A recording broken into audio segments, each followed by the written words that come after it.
Yun o, ang linis.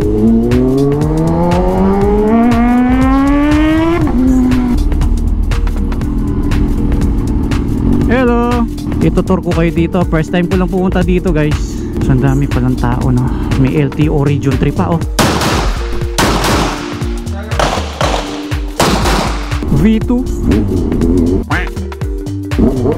Uy, T-Max! Yung pinaka-latest na T-Max. Napakadalang ko lang makasabay ng ganyan ha. Pagdating dito oh, imbudo. So kakanan tayo dito. Mga common na motor dito. NMAX, Click, Bergman ba? Madalang lang ako nakakita ng Bergman ha. Thanks. Eto na si Boss Reed. Boss Reed, batiin ko daw yung mga followers mo. Maraming salamat guys. So maraming salamat. Ay, nakalimutan ko. Ito na nga pala yung pa-previous natin guys. Dalawang side mirror.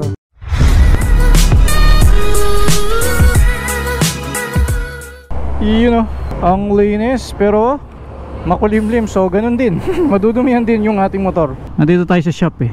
Dito na ako nag-start mag-vlog.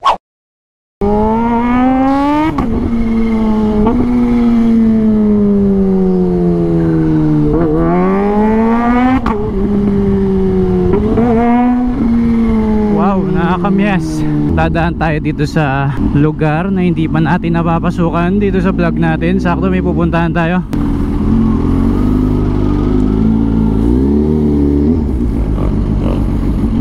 Yun no. Dito yung My Dream Bike Shop.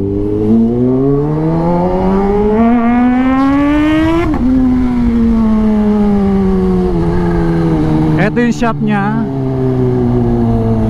Kompleto ng Shimano. Hindi nga tayo nakakapag-bike ngayon gawa ng pasulpot-sulpot yung ulan no. Kasi kahit ngayong oras na to hindi umuulan, pero dahil maulap, alam mo mamaya-maya uulan eh no. At saka kahit huminto na yung ulan, hindi ka pa rin pwedeng mag-bike kasi nga basa pa yung daan. So syempre ayaw naman natin na nadudumihan yung likod natin. Hindi, ayoko kasi nadudumihan yung bike kasi mahirap siyang linisin. Hello.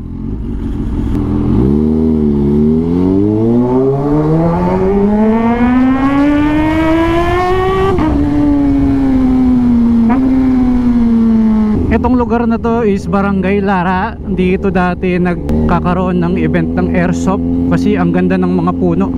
O di ba? Sarap magbarilan dyan no. Tago-tago ka sa mga puno tapos naka-camouflage ka.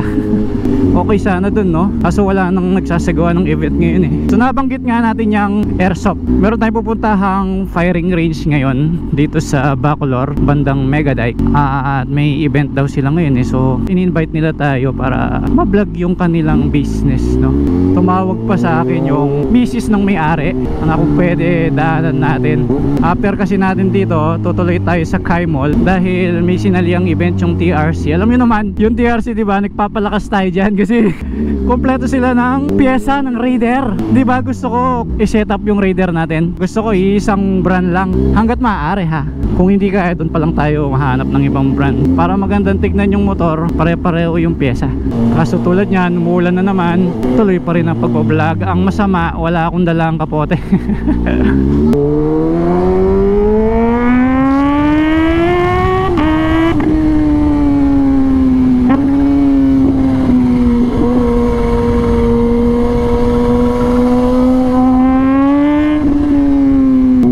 Ganyan, yung overtake na ganyan, may naalala ko. Meron kasing trending ngayon na video sa Facebook. I think Africa Twin yung gamit niyang motor. Tapos overtake siya. Kaya lang kinapush yung overtake niya. Nakasulubong niya yung coaching paparating. Nasagi siya ngayon. Hindi naman siya natumba, kaya lang tumama yung tuhod niya at saka paa niya dun sa kotse. So nangyari, napunit yung balat. Ayoko na lang i-describe eh, pero panoorin nyo na lang. Ayoko naman ipakita dito sa video kasi may mga batang nanonood. At talagang matatakot kang overtake pag napanood mo yan. Pero hindi naman yata yan sa Pilipinas kasi parang iba yung plate number ng mga sasakyan. So sa ibang bansa siya nagganap, kaya lang nagtrending kasi walang blur eh. So ito na yung Megadike at dito rin located yung firing range.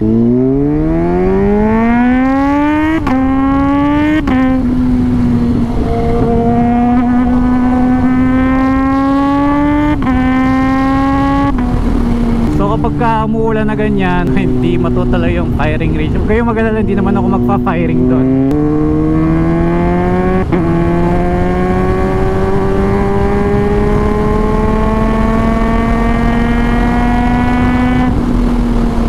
Naalala ko dito nung dumadaan ako noon, naka Rusi Style Wave 100 ako noon. Ang takbo kasi noon, maximum is 90. So syempre, ang cruising speed mo is 80 pababa. Ngayon dahil mabagal lang yun, lagi akong ino-overtake ng mga sasakyan dito noon. Minsan pinipinahan ka pa ng mga SUV. Pero tanggap ko yun kasi mabagal yung motor eh. Sa haba ba naman ng Megadike, maiinip ka kung bubututan mo ako.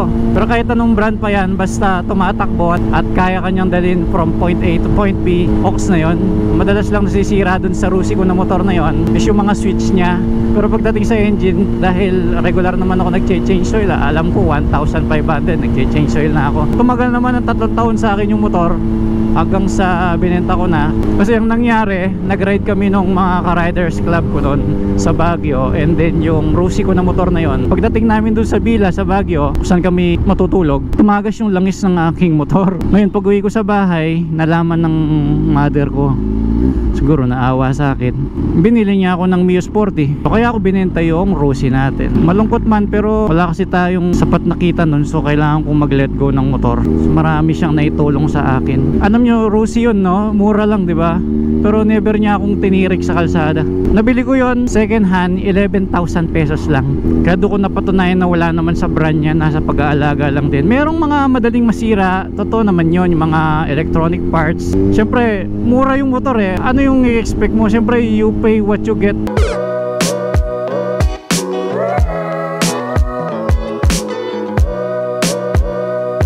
Ano raw? You get what you pay. Yung Rusi ko na yon, nag-meet kami nung unang may-ari sa SM North EDSA. Nag-commute ako papunta, tapos ginamit ko na pabalik. Buti na lang meron siyang free na helmet, pero nutshell lang.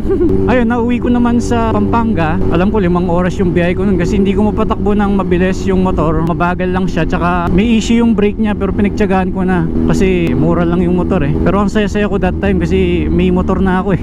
Kompleto yung papeles, kompleto yung ilaw. Mabagal lang, pero di ba, naiuwi ko sa Pampanga. Alam mo yung takbo ko noon, mga 40-50 lang, para akong naka-tricycle lang na bumabiyahe. Pero alam mo yun, kahit ganun yung performance ng motor, masaya ka kasi alam mong sayo, tapos may sarili kang mundo, malaya ka kahit saka pumunta. Magkano lang yung gasolina that time, at super tipid pa nito kahit carburetor pa lang nun eh. Kulay pula pa nga yun eh, black and red yung combination niya. Kaya ako natutuwa ako sa mga taong sa kabila ng kanilang kalagayan, eh patuloy silang lumalaban sa buhay. Yun ang mga gustong gusto kong tinutulungan, kasi nakikita mo sa kanila yung sipag nila para mabuhay. So ito na guys, andito na tayo sa Bacolod Megadike Firing Range. Alam na alam dahil maganda yung bakod niya ng Yero. So ito, pasok tayo. Itutur ko kayo dito. First time ko lang pumunta dito guys. Ang maganda dito, yung may-ari ang kausap natin, no? So ang dami palang tao, no? May LTO Region 3 pa, oh. Siguro nagpa-practice sila dito. So may naririnig na tayong pumuputok guys. Dito na lang tayo kasi umuulan nga pala. Iwan ko yung jacket ko. Hey! I'm officially announcing the start of competition. So good luck to Oh, all may competition pala ngayon. in this first LTO Fun Shoot for a Cause. Maraming Ah, salamat LTO Fun Shoot for a Cause. Nice. LTO ang nag-organize. Magpalakas tayo sa LTO para di tayo mahulan. Hindi, joke lang. Anong pangalan mo, sir? Mark, alam mo. Sir Mark? O yun, oh, Sir Mark, oh. Hello po. Bakit nandito ka, sir? Kuya ko na salisan. Ah, competition. Okay, sir. Thank you, thank you, thank Thank you. you, Salamat, salamat. Sige po. Hello, ma'am. Kayo po yung... Ah, okay. Kayo po yung may-ari? yes. Uy, guys. Siya yung may-ari, oh. Mga boss pala yung nandito, ma'am, no? And employees of LTO Region 3, please Hello po, gather ma'am. po Hello po, dito ma'am. sa ating tent for a photo opportunity with Ayun, oh. our Mga bosses po. mapapasama Dito pa po tayo tayo sa loob ng tent. Hey, hello po. Good morning. Officials po muna and employees. 1 million followers. Para po maganda sa Apo, nice picture meeting you po. dahil pare-parehas po tayo ng suot. Team Ronnie. Salamat po. Salamat po. Salamat. So may cafe pala sila dito. Kompleto pala dito. Kompleto pala sila dito. Oh. Hello, sir. Sir. Welcome, sir. Thank you, sir. Oh, yung ganda ng cafe. And syempre, firing range ito, meron din silang mga bala, yung lagayan ng barel, yung mahilig makipag-compete, alam nila to. Then meron silang customers lounge dito guys. Habang hindi pa nag-uumpisa yung competition, ikutin natin yung firing range. Kilala pa ako dito. Ah! Pero, my idol! Musta na ka? Ayos naman, ayos naman. Ayan, ito yung mga iniikutan nila. So ito yung linyang sinusundan. Di ako maalam sa ganito guys ha, pero napanood ko lang sa Facebook. So tatakbo-takbo sila dito, magpa-firing sila dyan. Yan yung mga target. Yung firing range nila hanggang 7. Actually, ang arrangement dito, mag-register muna po kayo doon and then pipila ka sa mga stage. Nasa iyo kung alin dyan ang gusto mong unahin. Actually, ako dapat naka-una na ako doon eh. Sumablay yung baril ko. Pinag-shoot na lang ako ng RO. Salamat Sir Dominic at good luck dito sa competition mo. Ay, salamat din anak, no? Po ang aking magaling na estudyante, no? Pinakamagaling, pinakamatinik kong estudyante. Matinik! Thank you, sir. Sasali po kayo? Kasali din po kayo? Pumutok lang. Okay. Yan, CSG Director's Cup. Ito naman yung range safety and etiquette. The 4 rules of gun safety. So dito mukhang range ang sinusubukan dito.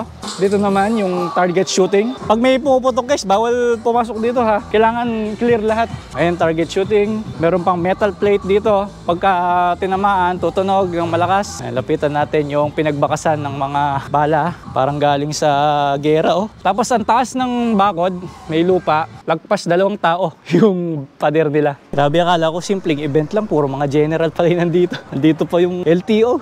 So ganito kataas yung daan. Dahil mega dike kasi to guys. So syempre gagawa sila na rampa para makababa ka. Ang palatandaan naman para malaman mo tong firing range is meron naman siyang signage doon. Meron siyang blind spot mirror kabilaan. Para yung mga lalabas dito sa kalsada, makikita niya kung may parating like dito. Makikita natin may sasakyan na parating.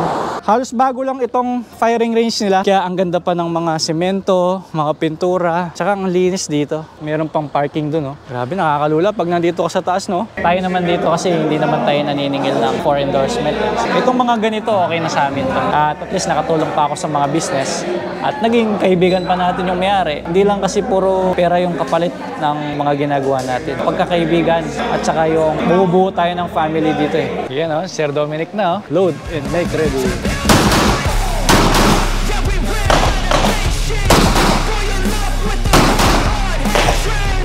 Lakas! Okay na sana. Nag-standing without pero importante, engage all target. Pasok po lahat sa Alpha. Thank you, Reed Motovlog! Mabagal kasi. Naghahang yung cellphone eh. Thank you po, sticker sir. Right. Yun, salamat po. Umulan, umaraw, babiyahe tayo ng Manila. Maraming salamat po sa nag-invite sa akin dito sa Bacolod Mega Dike Firing Range.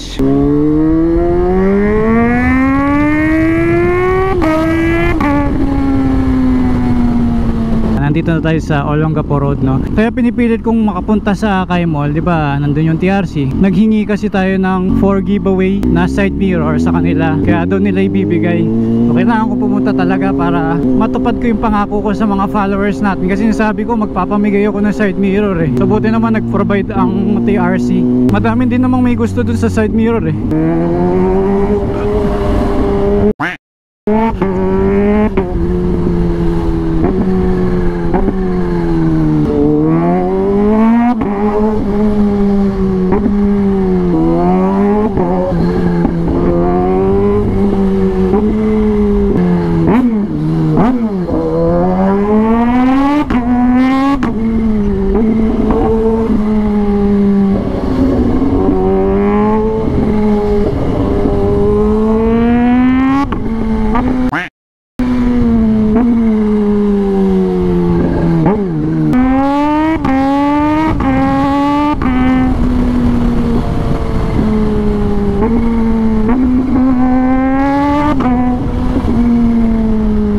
Buti naman pahinto-hinto yung ulan ano.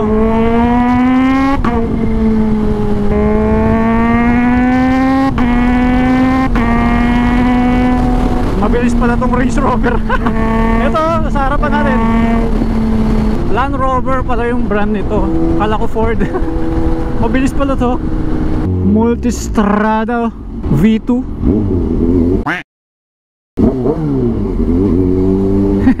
Ducatista. May pasalubong na traffic kaya pala dahil nung binlog ko to, long weekend siya. So marami ang gustong magbakasyon sa probinsya. Tignan nyo yung haba ng pila ng mga sasakyan. Mula doon sa may counterflow. Malapit na tayo sa EDSA oh. Uy, T-Max. Yung pinaka-latest na T-Max. Napakadalang ko lang makasabay ng ganyan ha. Ang lapad pala no. Wow, ride safe. Sa paghinto, para halimbawa mag-search ng Google Map, ingat lang kayo sa mga nanghahablot. Bumaba kayo sa motor. Yun ang pinaka-the best. Para kung mahablot man, mahabol mo kaagad no. Ganun talaga. Hala, ang layo pa pala ng Kai Mall guys. Sa Caloocan pala to eh. Pero yung distansya niya is 14 kilometers away. 1 hour and 5 minutes lang yung biyahe. Sige palag, 14 kilometers lang naman. Ala, first time ko dumaan dito. Ba't parang one way itong daan na to? Puro mga bagong ruta yung dinaanan ko ngayon ha. Basta umaasa lang tayo kay Google Map eh. Kung pwede lang sa expressway yung Raider. Raider gagamitin ko, ang bait-bait niya eh no. Pero nakakatakot lang pagka maulan dahil sa brake niya no, baka madulas ka. Buti kung madudulas ka, 40 lang yung takbo mo. Eh alam niyo naman yung Raider na bibitin, di ba? Pagka mabagal. Ang nasa isip ko kasi guys, yung Kai Mall nasa may bandang Ortigas, ganon. Masaya naman dahil na-invite tayo no. Balik ko lang dun sa firing range. Tutusin parang hit and run yung ginawa ko dun. Di, pero maganda naman. Wala lang sa hilig ko yung mag-firing. Sabi nila bilang isang businessman na rin at vlogger, kailangan ko rin ng ganon, ng protection ba. So ngayon wala naman akong kaaway. Hindi naman tayo mahilig makipag-away lalo sa social media. Diba nakita nyo, hindi naman ako nakikipag-away kahit ano pa yung sabihin nila sa akin, wala lang.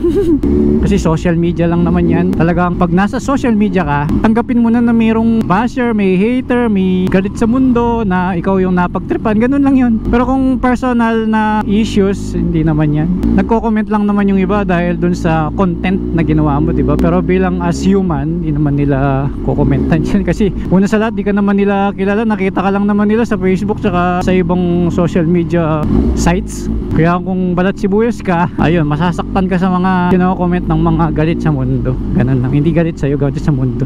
Maraming ganun, galit sa mundo, yung pagising sa umaga, bad trip sila, tapos ikaw yung nakita sa Facebook. Eto na, masikip talaga yung daan dito no. Pagdating dito oh, Imbudo, so kakanan tayo dito. So 12 kilometers away na lang, napakasaya naman. Lapit naman pala, kala ko napalayo ako eh. Siguro dahil nakamotor tayo kaya ang lapit ng lugar no. Sipo kanina lang nasa Pampanga ako, ngayon nasa Caloocan na ako no. Hindi naman sa dahil mabilis, yung daan kasi tuloy-tuloy lang, walang traffic. Grabe dito no, daming motor. Kanina pa ako bumabiyahe. Tip ko lang sa inyo para ma-enjoy niyo yung ganyang ka-traffic. Isipin mo na mga kaibigan mo rin yung mga nakakasabay mong nakamotor. Huwag mong pairanin yung init ng ulo dito. Kung nagmamadali ka man dahil malilate ka na, kasalanan mo yun. Kasi alam mo naman sa Pilipinas talagang given na yung traffic. Dapat maaga kang gumising. Kaya wag mo sisihin yung traffic sa kalsada kaya ka na late. Which is yun ang laging nangyayari sa akin. Lagi akong nalalate dahil kasama na rin yung traffic. Pero hindi ko pwede sisihin yan kasi kasalanan ko rin naman. Maaga kang matulog at maaga kang magising.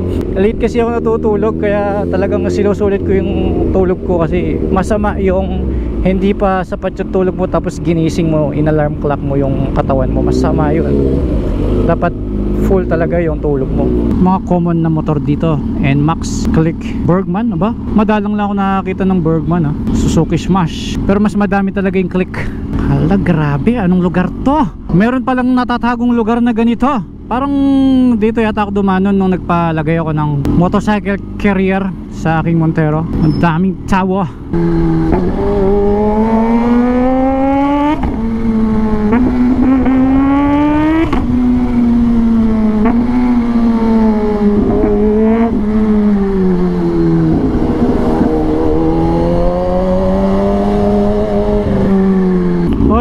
Na first time kung lumiko dito. Nakadiskubre na naman tayo ng bagong lugar. Siguro naman walang off-road dito no.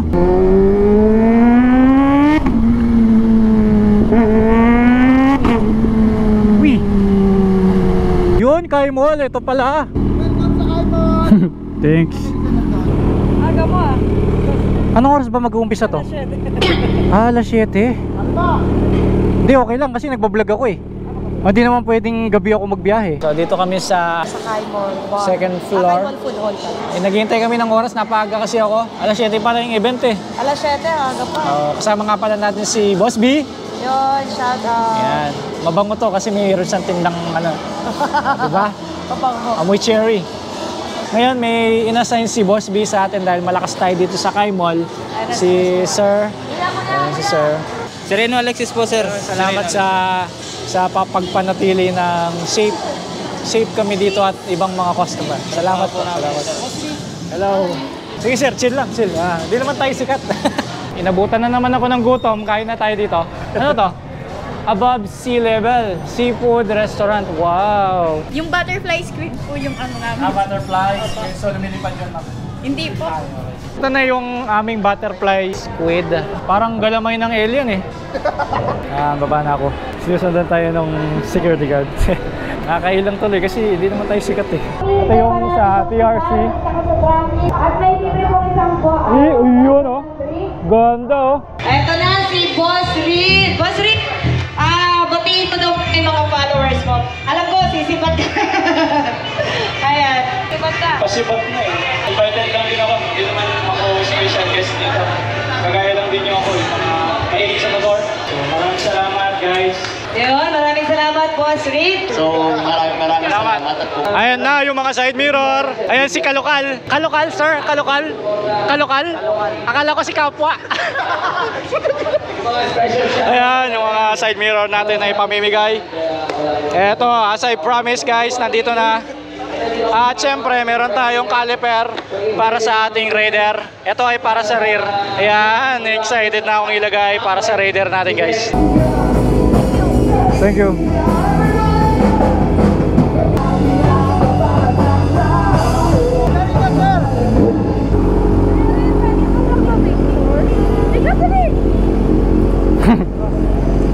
Hello. 1, 2, 3. Thank you, sir. Thank you. Thank you po. Traffic daw talaga dito. Grabe hanggang dito, pinapahinto nila yung mga sasakyan, oh. After this vlog nga pala, i-install na natin yung suspension sa ating Raider 150 Fi. Pagkatapos yung mga brakes, front and rear. Sana dumating na yung swing arm, no? May problema nga pala kapag maglalagay tayo ng swing arm, mas mahaba. Plus 2 daw yata yung tawag doon, no?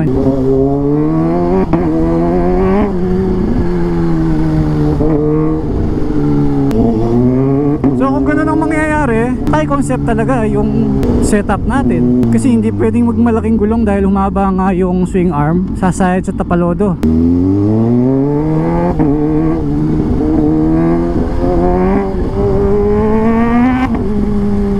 Hindi ko alam kung anong lugar to, no? Parang bagong bayan yata yung nakita ko sa Arco.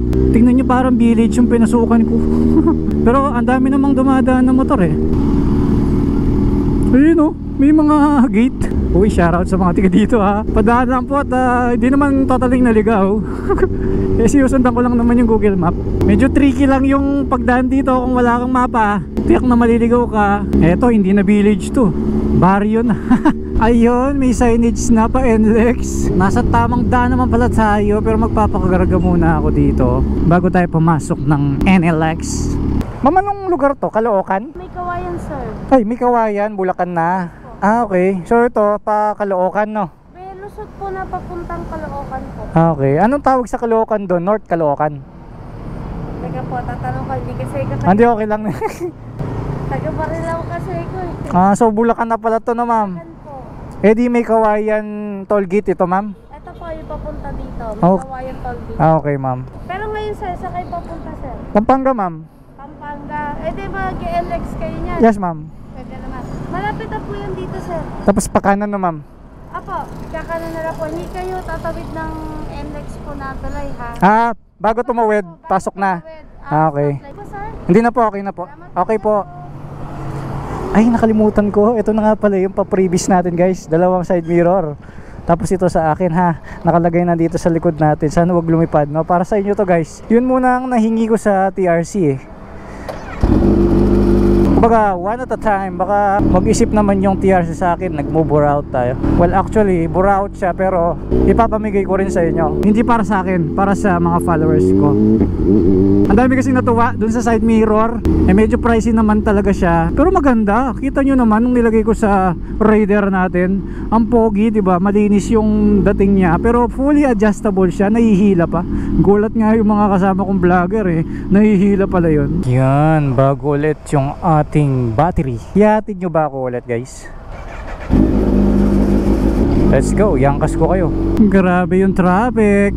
NLEX vacation na naman. Uy, walang galawan dito ah. Kailangan nating pumunta sa fast lane. Maambon again. Ayun, may counter flowing doon sa kabila. Ayoko dumadaan dito sa gilid kasi madumi oh. Baka maplatan naman ako. Yun, ano ko yung iniiwasan nila doon? Matignan nga. At maiwasan din, joke lang. Ayun oh, may nagkagit-gitan. Nako, lalong nagka-traffic dahil dyan. Hilux versus Vios. Ayun oh, mild lang. Kaya sa hilamos.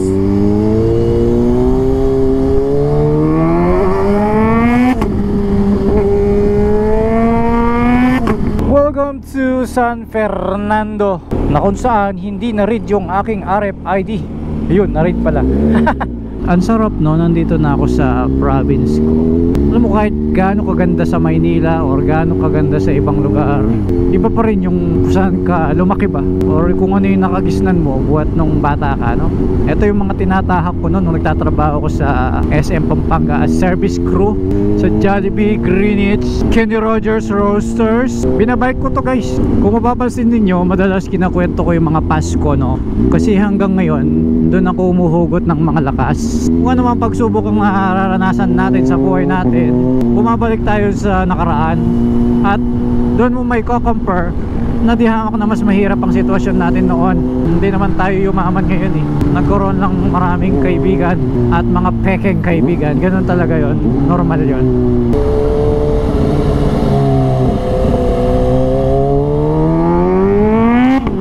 Kayo ba guys, dyan sa comment section, paki-comment kung ano yung pinakamahirap na pinasok nyong trabaho. Ako, ang pinakamahirap sa akin na trabaho, yung nagtrabaho ako sa Kenny Rogers Roasters bilang delivery rider and dishwasher nila. Paano hindi mahirap? Number 1, naghuhugas ka ng plato, biglang may deliver. So hindi pa naman kasi uso yung Grab rider nun. Ako yung magdi-deliver, tapos pagbalik ko, tambak ako ng plato.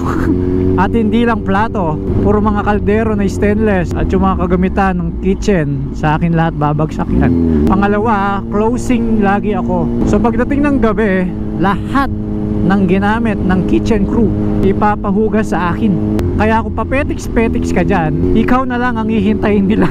Ang hirap kaya nun, nakabihis na yung iba, malinis na yung station nila, tapos ikaw naglilinis pa rin. Nag-enjoy ba kayo guys? Meron pa akong isang event na pupuntahan dapat ngayon, kaso masyado nang late. Alas 9 pa yun eh, sa hangover. Kaso baka tayo naman na magka-hangover, no? Mag-edit pa ako, di ako nakapag-upload sa Sabado. Maraming salamat sa mga tumapos at naghatid sa ating vlog ngayon. Maraming salamat. Read for speed.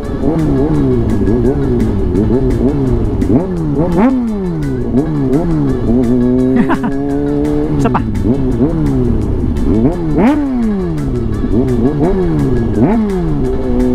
Alright.